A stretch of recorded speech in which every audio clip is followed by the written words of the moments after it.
তো বন্ধুরা UCL log in করার পর ডেমোগ্রাফিক আপডেট অপশানে ক্লিক করবেন। ক্লিক করার পর নেক্সট অপশানে ক্লিক করবেন। তারপর এখানে যে পপ আপটি হবে সেই পপ আপটিতে আধার নাম্বারটি বসিয়ে ওকেতে ক্লিক করবেন। ক্লিক করার পর আপনারা এখানে দেখতে পাবেন অ্যাড্রেস অ্যান্ড মোবাইল, এই দুটো অপশানে ক্লিক করবেন। ক্লিক করার পর নেক্সট অপশানে ক্লিক করবেন।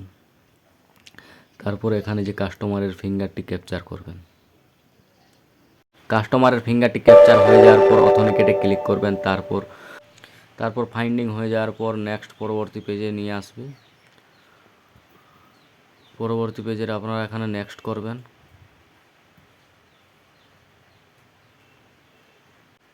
এখানে গার্জেনের নামটি আপনারা বসিয়ে দেবেন।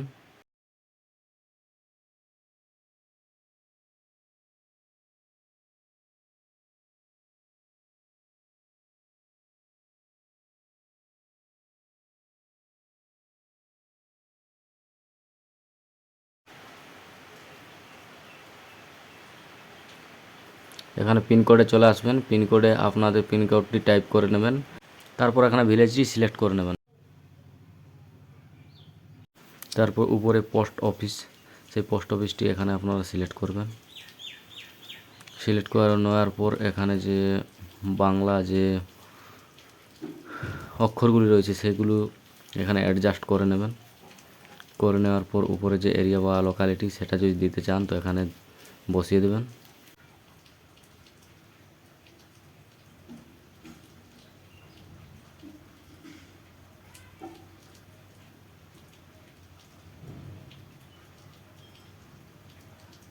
তারপর এখানে নিচে চলে আসবেন। নিচে চলে আসার পর এখানে মোবাইল নাম্বারটি এখানে বসিয়ে দেবেন।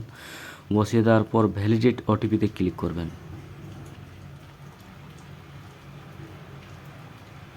ভ্যালিডেট ওটিপিতে ক্লিক করার পর আপনাদের যে কাস্টমারের মোবাইল নাম্বারে একটা ওটিপি যাবে সেই ওটিপিটা এখানে বসিয়ে দেবেন।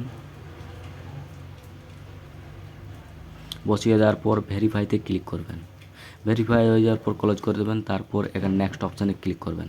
তারপর এখানে টার্ম অ্যান্ড কন্ডিশনে টিক চিহ্ন দিয়ে নেক্সট অপশানে ক্লিক করবেন। তারপর এখানে যে আপলোড ডকুমেন্টটি দিতে চান সেই আপলোড ডকুমেন্টটি এখানে সিলেক্ট করে নেবেন। তো এখানে আমরা ভোটার কার্ডটি সিলেক্ট করে নিচ্ছি। তারপর এখানে স্ক্যান করবেন। স্ক্যান করার পর এখানে নেক্সট পরবর্তী পেজটি স্ক্যান করবেন। তারপর স্ক্যান হয়ে যাওয়ার পর সেভ অপশানে ক্লিক করবেন। তারপর এখানে নেক্সট পরবর্তীতে ক্লিক করবেন। ক্লিক করার পর এখানে আপনারা দেখে নেবেন। তারপর কনফার্ম অপশানে ক্লিক করবেন। তারপর এখানে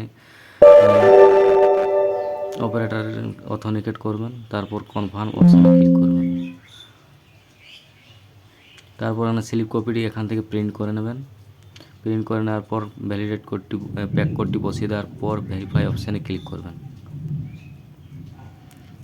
তারপর এখানে কাস্টমারের যে স্লিপ কপিটি সেই স্লিপ কপিটি এখানে স্ক্যান করে নেবেন।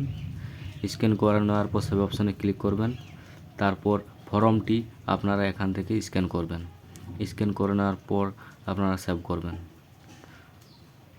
তারপর সাবমিট অপশানে ক্লিক করবেন। তো এখানে সাকসেসফুলি সাবমিট হয়ে গেছে।